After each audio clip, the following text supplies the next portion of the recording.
All right, so I am on the line right now. David Draiman of Disturbed. David, thank you so much for taking a couple minutes today to sit and chat with us. How is life going at the moment? It's nice and peaceful right now. That's not going to last very long.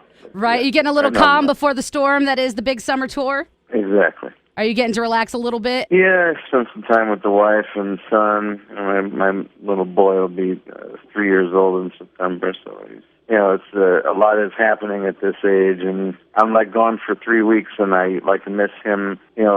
Saying a few words here and there, going from that point to going to having full-on conversations with you. Right. It's not crazy, just crazy. So spend a little bit of time at home in between rocking the rest of the world. So right, it's a good thing. Well, a good thing technology is out there, so you can do a little FaceTiming while you're away, right? It helps. It helps for sure. So, between the last album and the new album, Immortalized, you guys had a lot of downtime. Obviously, you got married, you had a baby. Has becoming a father kind of changed the writing process for you? Does it make anything different when you come back fresh off of that and then having new life experiences? The primary difference, I would say, is that you're more defensive than you've ever been of everything in the world. Right, I can understand that. that. You got a child, you're responsible for another life, and you love that other life more than anything else on the face of this planet. That's a pretty all-encompassing thing.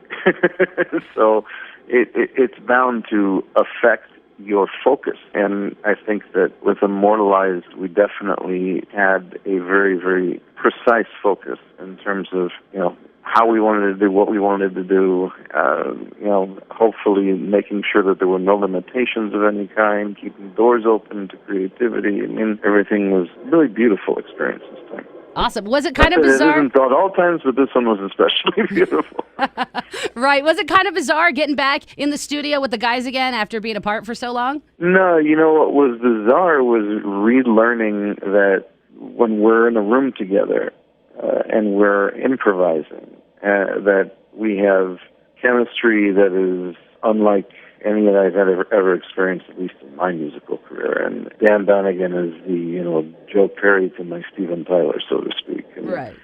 Mike is a huge part of that process as well. And, we had become very reliant since we both live, or all live, in different cities at this point of our career. Dan's the last guy that lives in the south side of Chicago. Mikey lives right outside of Milwaukee. And John and I live in Austin, Texas. So we'd be sending music files back and forth and prep songs for a record. And this Immortalized cycle was the first time that we kind of forced the issue, and every single writing session happened with at least the three of us present in the room together while we were coming up with ideas. So it was pretty amazing, very, very inspiring to know that we still have the ability and that the well hasn't run dry. I heard when you guys were getting back to head in the studio to record, I heard you say that, you guys were keeping it on the low, seriously, and had to tell a couple little white lies to some close friends and families to make sure you could keep this under wrap. Was there any sort of interesting stories you kind of put out there so as to not get in trouble but not reveal your secrets? Well, that's why they're white lies. They're really not all that interesting because they're kind of partially true. My general excuse to everybody is, what was I doing in Vegas? I was working on some music, working with some other baby bands producing. And truth be told is I'm always taking in new music from young artists, even other people in the industry that are just colleagues of mine. I'll take stuff in when I have them in it, which isn't very often, unfortunately, these days.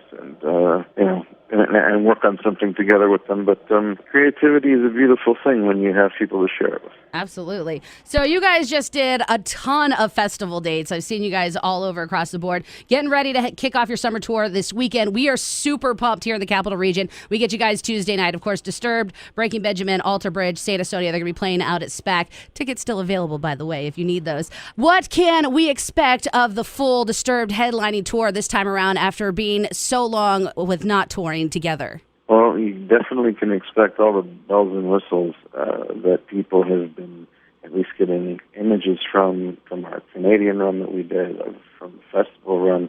The nice thing about this run is we'll be similar type of amphitheater environment every night of the run, so we'll be able to keep that production consistent and be able to use more of our toys on a consistent basis. Right, we got a lot of them. Yeah. But it's not going to be the production that makes this show a memorable night. It's going to be the amazing lineup and just a staggering amount of talent on this bill, and just a cavalcade of hit after hit after hit from a bunch of bands who've done it time and time again and who will continue to do it. And I'm very, very proud of what we've been able to put together with this thing, and I think everybody's going to feel it the night we're there. Oh, sure. I bet. It's going to be a night of sing-alongs. I don't think anybody is going to stop singing throughout the entire show. Your new album alone is just putting out hit after hit after hit, and Sound of Silence is just going insane. I know a lot of people were questioning at first whether or not we were going to get to see it live, and we're hoping that this is going to be the case. So we're pretty pumped about that. Can we anticipate that? Of course. We can't not play it now. That we might as well, set ourselves up for a potential riot at this point. Right. It's like we may as well not play Down with the Sickness, for God's sake. We have to play the current hit single. That would be sacrilege. Did you anticipate when you guys were recording this one that this one was going to blow up like it did? We had high hopes, for sure. I mean, I've seen it, it's from being on Dancing with the Stars. I see it crossing over to top 40 radio right now. It's just insane. Yeah, it's pretty crazy. Definitely some territory I never thought that we would reach. So I'm very honored. We are very honored as a band, and we're just overwhelmed by how amazingly it's been received by everyone. I mean, we knew going into it that we had something special. It definitely affected us emotionally, and we were just hoping that it would resonate with others the same way that it did with us. So. I know the first time I heard it, it definitely gave you chills like throughout the whole song, and we get requests for it like every hour, so it's awesome. So speaking of covers, we know that you do covers pretty much every album or so. Is there any cover that you have wanted to try to tackle, and then when you guys go to try to do it, you're just like, yeah, this isn't working? That's a good question. No, there really hasn't. We give a lot of thought to what we even start to contemplate working on. And so the selection process alone is pretty vigorous and strenuous and a little stupid, to be honest. But we have a way of finding a creative way 90% of the time. I'm not saying there's never, a successful attempt, but to make it work. And not just make it work in a way that, works technically, but one that works powerfully and one that still has a huge hook that stays with you. And we've really been good in that way. We've been good with our covers, especially with not really taking away from the hook the way that the song was written. Right. With respecting that. And, that's kind of the whole point of covering a song in the first place. You want that memorable hook to be working for your favor. Absolutely. Not against it. Absolutely. I think that we stylistically have been able to always make each version our own. And this is a left turn that caught people off guard, and we loved making that left turn, and it felt great. And I think that the results just simply mean that we're going to have to at least put out something like that with each body of work, at least one song among each body of work that speaks to that side that we've tapped into. But we're still going to be disturbed. I think you guys did pretty successful. I mean, you haven't disappointed anybody as up to yet. You're blowing our minds beyond, what anybody could have expected. Now, when you guys have been playing some shows, we noticed that you're bringing some of the other people on stage doing like a little medley of different things. Can we anticipate any fun stuff happening between the bands that are going to be on the road this summer with you? We're going to need to figure out what and how and when. There's a lot of logistics involved. I mean, you're talking about 4 big bands, 4 pretty amazing frontmen, and amazing, players in those bands respectfully. So there's a lot of potential opportunities for some collaboration, live collaboration. We're going to have to see. I'd be very, very surprised if we saw none of it the entire tour. I'm sure we'll see some. How much? That I can't tell you. That really depends on a nightly basis. I mean, the one thing that people need to understand is that, we are dealing with human beings here. All of us, we actually play, and so we have to worry about our bodies. And if you're always beating the hell out of yourself, you're not going to remain consistent. So you have to know your limitations. Right. Well, you got a couple of days till you hit SPAC, so we will be anxiously anticipating the show. I do have one more question before I let you go that I've always been kind of curious about. Sure.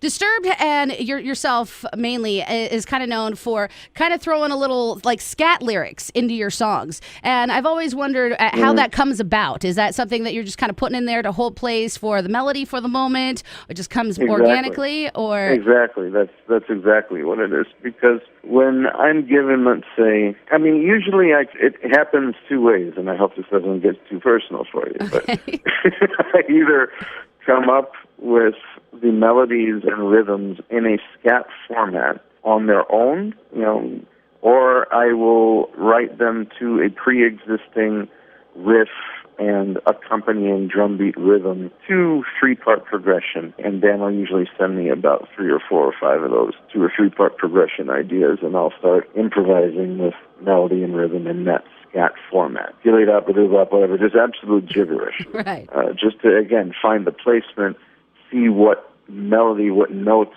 work within what he's got going on musically. That's pretty much the way that I've always done it. It's not necessarily saying that's the only way to do it. But All right. Well, David, thank you so much for taking some time today to sit and chat with us. Obviously, we are super amped for the show. Tuesday night, Saratoga Performing Arts Center. It's Disturbed, Breaky Benjamin, Alta Bridge, St. Asonia. We will see you there. Is there anything you would like to add to everybody anxiously awaiting the show before we let you go? Just that we're really looking forward to getting back out there with, like I said, all of our toys at our disposal, and people should put on the high SPF sunblock, because there's going to be a lot of pyrotechnics going on that night.